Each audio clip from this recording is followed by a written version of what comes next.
Howdy all, grab yourselves a beer. It is time for some Path of Exile discussion. And so the site for Path of Exile's Legion expansion has just gone live a couple of minutes ago as I'm seeing this. So I thought I'd record my initial thoughts on it and then possibly come back later with more information as because I'm definitely going to miss a few things going through here. Anyways, trailer's getting loaded, but while I'm doing that, let's have a quick look at what we've got to expect. Path of Exile Legion. Trapped for thousands of years in the domain of timeless conflict, the mightiest military leaders of Rayclass history have been fighting an eternal war. In Path of Exile Legion, you will free their legions from the endless battle and defeat them in combat to earn their valuable rewards. Path of Exile's June expansion contains the Legion Challenge League, new items, new gems, a game-wide overhaul of melee combat, and much more. Okay, so there's nothing here that really stands out except for this artwork here, which, although it looks at first like Divine Ire, I don't believe it is. You'll see that there's a swing of some sort of mace here, and so this appears that this will be some new melee skill that has either mechanics or graphical similarity to Divine Ire. There's always little things hidden in these announcements like that.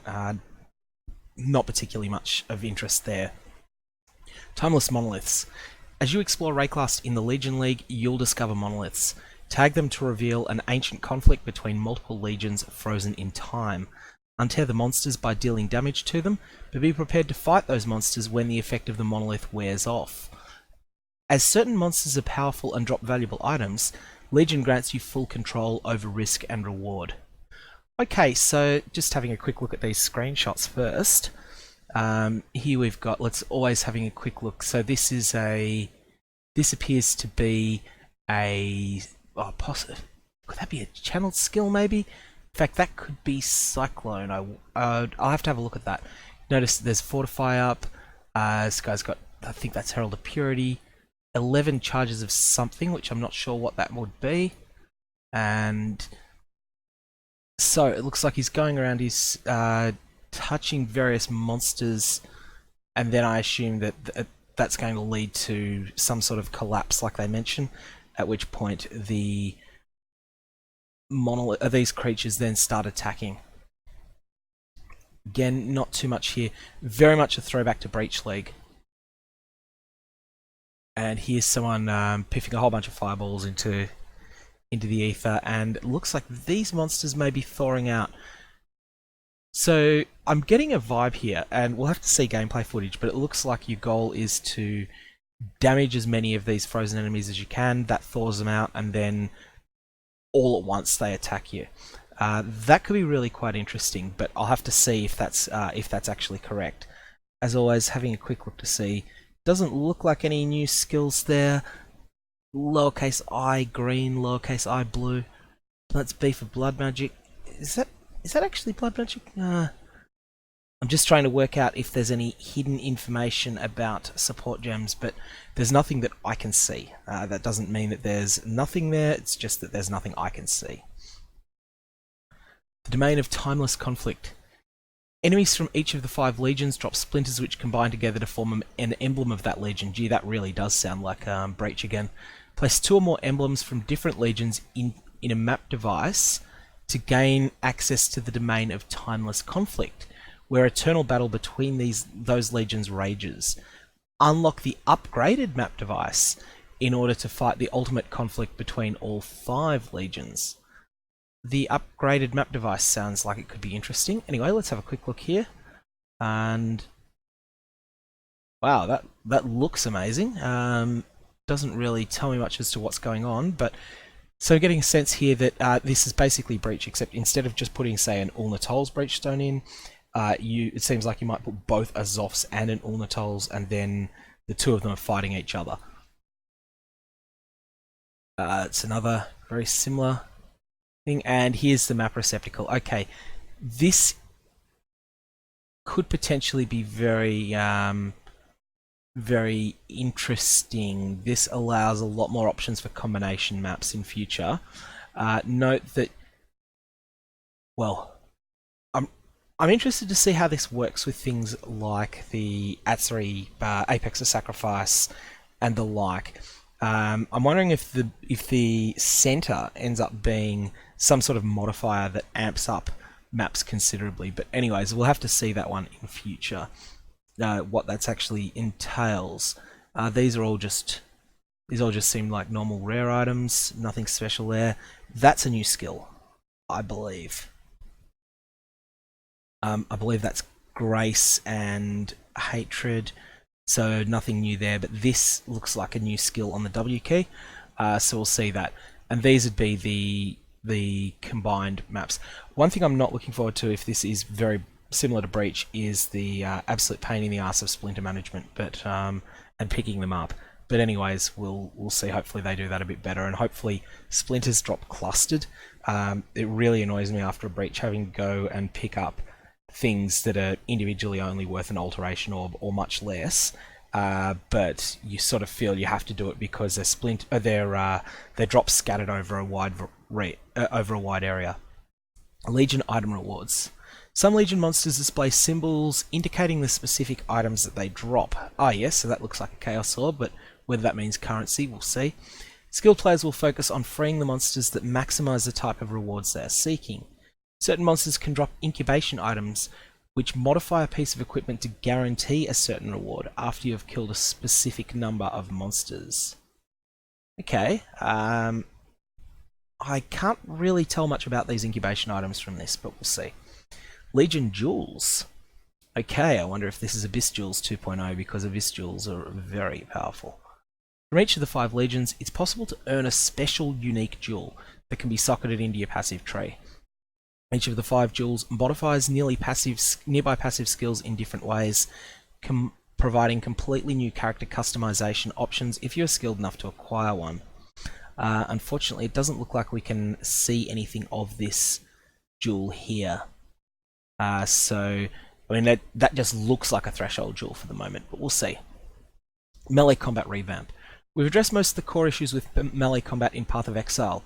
You can now cancel attack animations after they deal their damage. Wow, that's huge.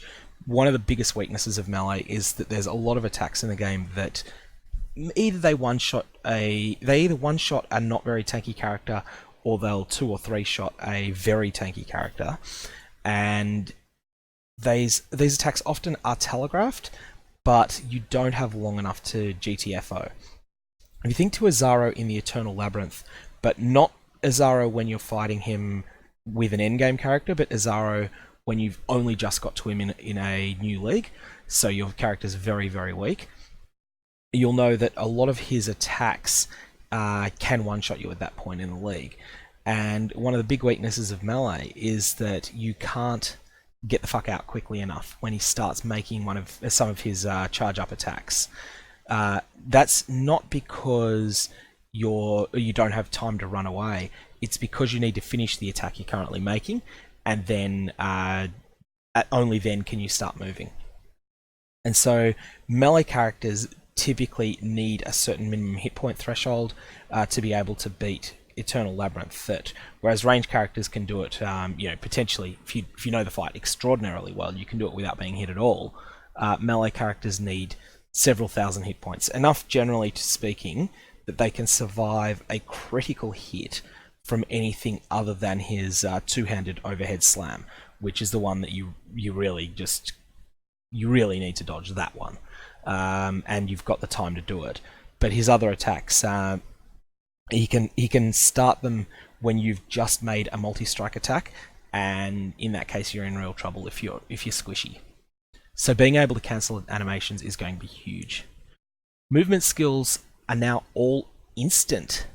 Oh wow, that is a huge melee buff. And new low-level movement skills have been added for many classes. All melee attacks can now hit multiple adjacent enemies. Yeah, that is a huge change. So Melee Splash is now becoming a core feature of melee skills. Again, that's essential for the modern game. Something like Viper Strike, that is a name-lock attack, that's just hasn't worked in the game for a long period because your players want to be able to complete maps at the very slowest in 3 minutes, and that means basically killing 600 or 700 monsters in 3 minutes. That's not viable. That's 3 per second. That's not viable if your attack only hits one monster, no matter how good it is at killing the boss.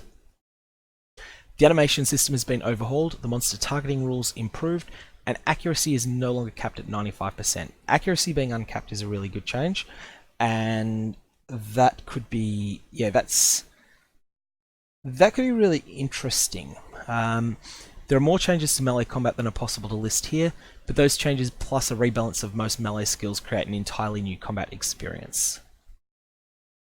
New build archetypes. The new Blood and Sand Gladiator archetype can switch between Blood stance and Sand stance, dynamically modifying the function of new and existing skills. The new Rage Berserker archetype revamps the rage system and introduces new skills that generate or consume rage. Being able to consume rage is an excellent idea. That is the weakness of the Berserker at the moment, so that's basically adding an entire new ascendancy to the game, because Berserker was not played by anyone that was trying to play a character seriously. These powerful archetypes and their new skills offer additional options for many other Path of Exile builds. The 2 new reservation effects let you switch between Blood and Sand stances. New and reworked skills have different behaviour in each stance, like Blade Storm.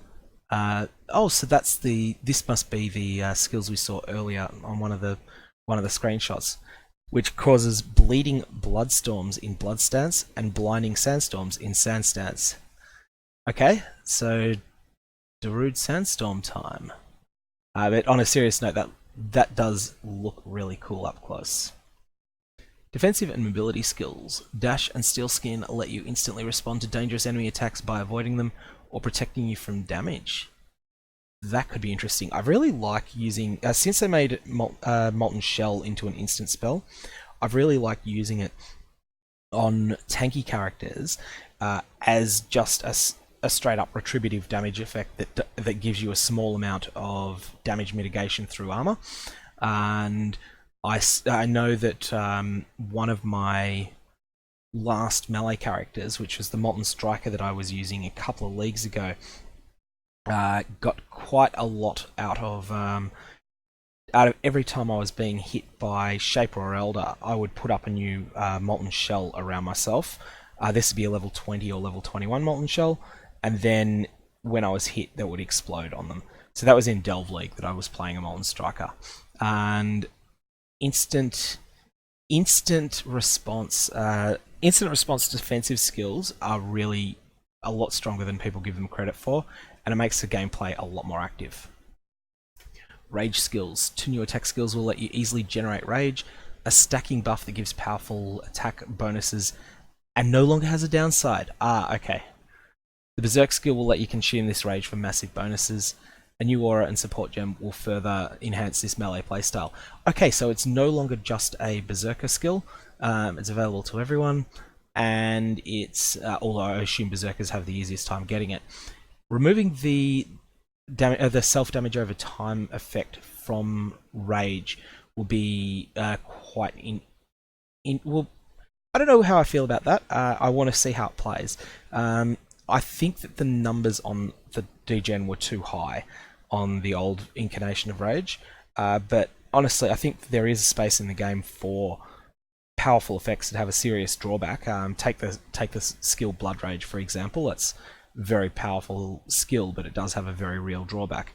Anyways, I'll have to judge that on how it plays in practice. Early game monster rebalance. With all the melee combat improvements, players can now dodge out of the way of attacks easily. We've taken advantage of this by rebalancing monster attacks that used to have poor signaling to now have a wind-up.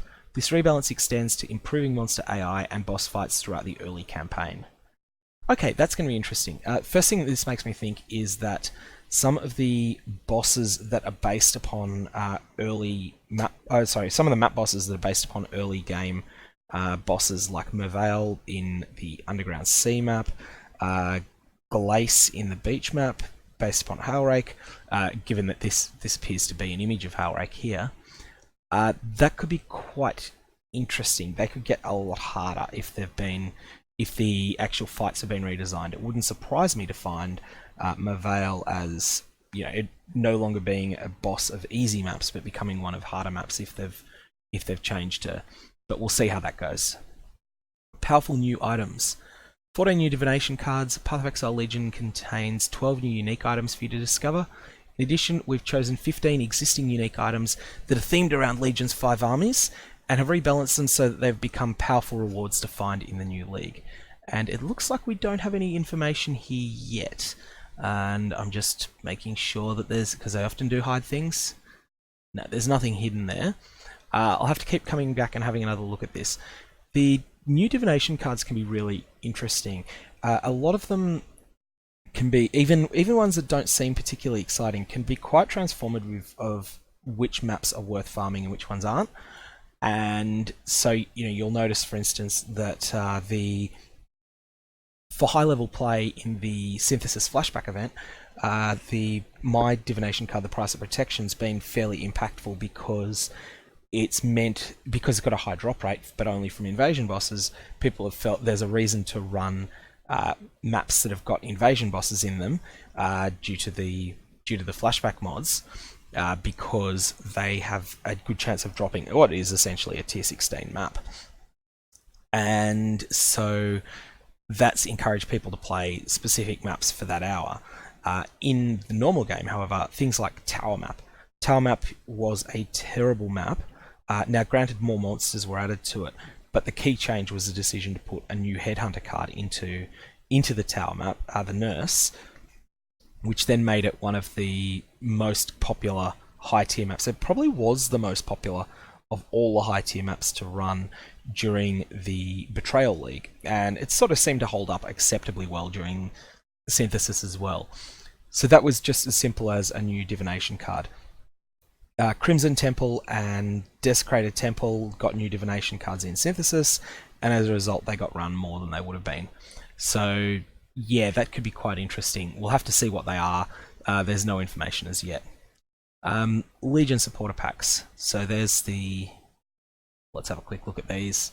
That look is cool. I think that full plate, that sort of red, realistic full plate looks amazing. But we'll have to have a look and see what comes up here. So, Cult of Darkness supporter. So yeah, they've gone with the same model of Tier 1 and Tier 2 versions. Okay, so that's a cool weapon effect, and it's a cool weapon effect, but no hideout and nothing particularly amazing. This doesn't do it for me, but who knows, maybe some of you will like it. Blood Knight supporter, yeah, okay, well that's the basic version, and then here's the upgraded version. So we've got, again, interestingly, no hideouts on this. I was actually expecting hideouts to become a standard of the supporter packs. The armor pack looks cool. The weapon effect looks cool. I don't like the wings, but hey, I'm not a wing person generally, and other people undoubtedly are. This is, yeah, this one of my more liked versions of the armor and armor-based supporter packs that I've seen. Anyways, let's have a look at the official trailer, which should be reasonably well buffered now. Full screen. In the heat of battle, a single moment may fill an eternity. And in the blink of an eye, an eternity passes, and the battle is won or lost. Okay, so I just want to get a sense there. So this is... I'm jumping back a little to have a quick look at what's gone on with this. So you've touched that center. And the battle is won or lost.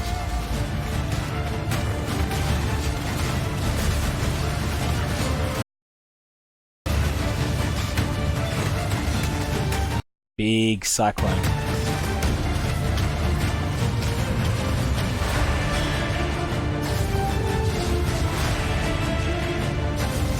Hang on, that looked like a shrine there.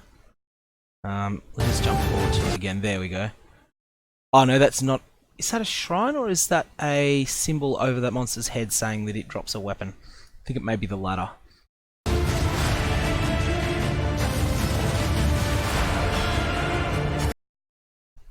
And there were... Well, let's just go back to that. So there's a number of symbols over monsters' heads. Again, arrows. Not sure if that's a skill that's been... I don't think that's a skill being used. I think that's just the game telling you that these are dropping... Really not sure what that is. As I say, there's always little hidden things in these.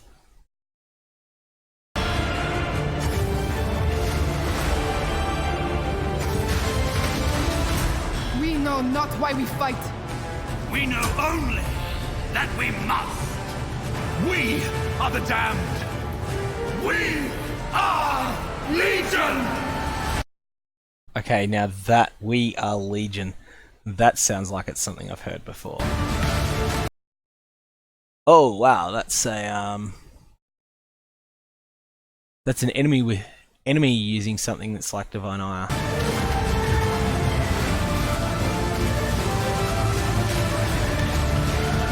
A lot of new skills being shown off here. I'm not sure how many of these are actually current skills that have been reworked.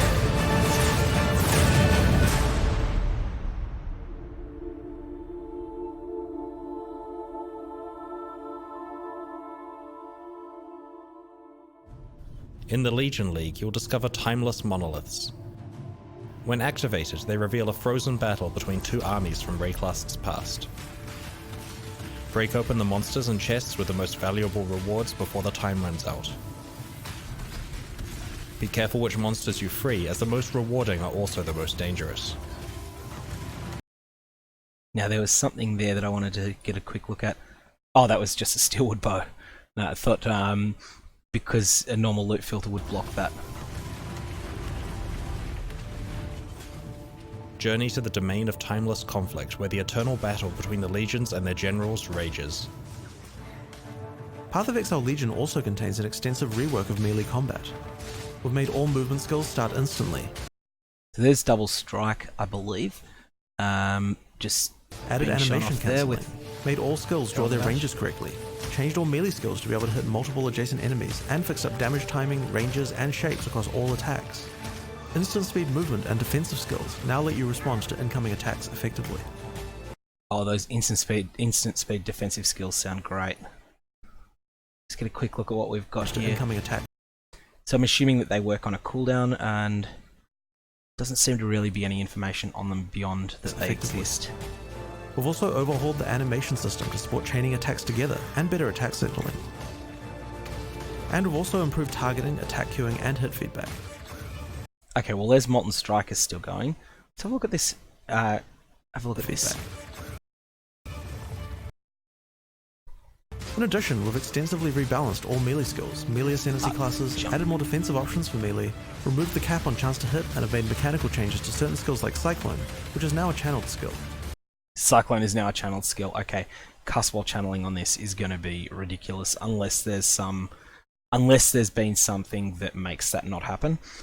Cyclone, cast while channeling, and Firestorm is going to be screen melting, and just thinking of all sorts of other things you could use. Basically, what you want with Cyclone is skills that share a number of its tags, so they need to be AoE, and they need to be skills that can scale in the same way as Cyclone would scale, and they also should be skills that have a high base cast time to get the maximum value out of cast while channeling. Before Arc was nerfed, I used to think that cast while channeling Arc was very powerful. I'm actually interested to see how people go using cast while channeling Glacial Cascade, maybe? Glacial Cascades is a very high damage skill, not one that tends to be worth self-casting because it takes so long to cast, but cast while channeling bypasses the cast time of skills.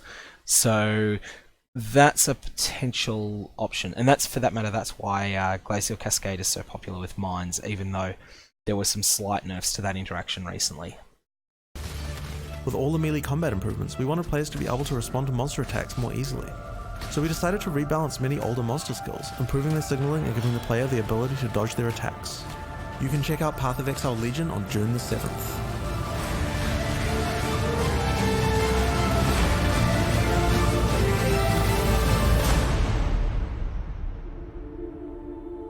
Okay, well that's looking cool. There's a lot less hidden information in this than in this League launch information than there usually is.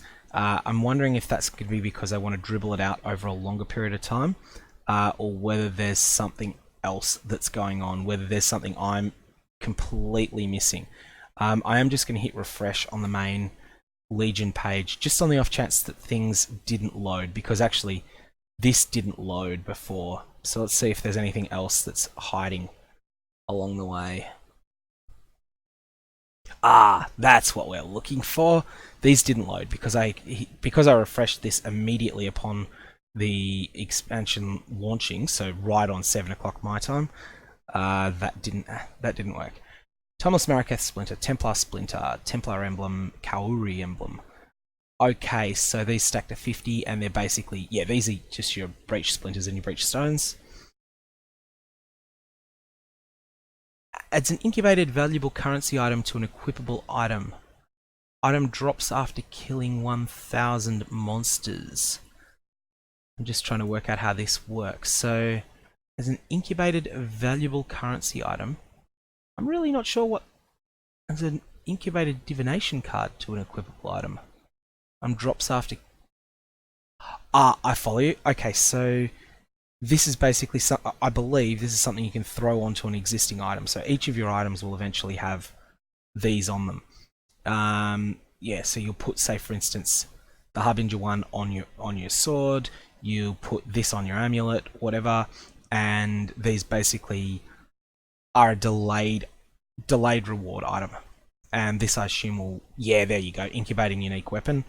So you need to get 68, level 68 plus monster kills. Okay, and this here is incubating a Harbinger item. Alright, so basically this is just a way of getting a delayed reward. I assume early on you'll be wanting to use all of your incubators, and then later on you'll get so many of them that you want to be fairly specific as to which one you use. You might, for instance, get one that's for a quality currency item and decide, no, that's not worth using. I've got better uses for my incubator slots than that. Now these are now working. Excellent. Passives in radius are conquered by the Val, and the others are unannounced. Does this actually let you mouse over anything? It doesn't. Okay, that's cool.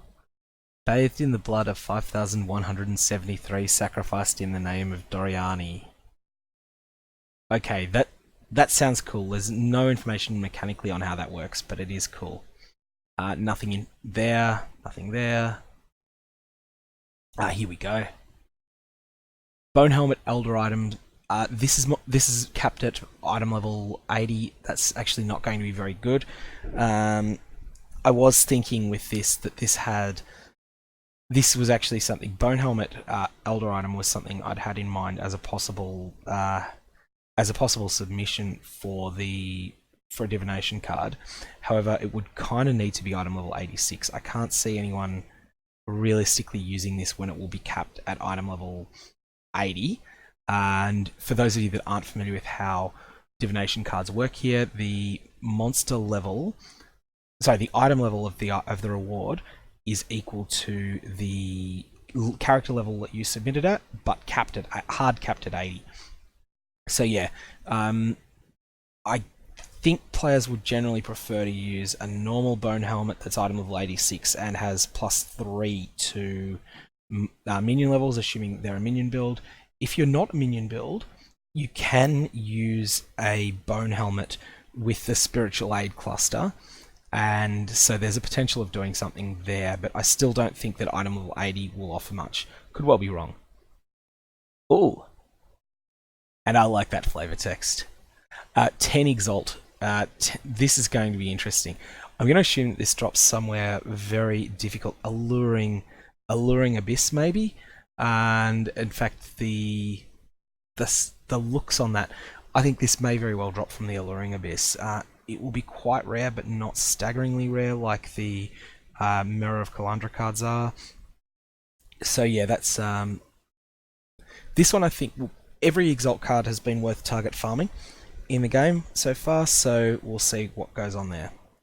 Ratpinth Globe is here. Let's just having a quick look at what the changes are, and I don't recognize this at the moment. Never used this item, so I'm not actually sure what the changes have been on it. And okay, this is a new item. Dexterity, cast speed. Ray Zombie does not require a corpse, and your zombies count as corpses. Okay, more of Conquest.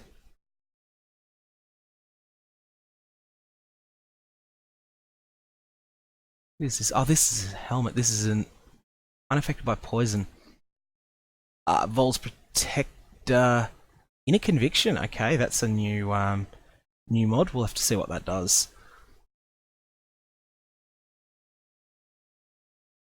Better stats, but ouch, at 5% reduced movement speed, I think is just a killer.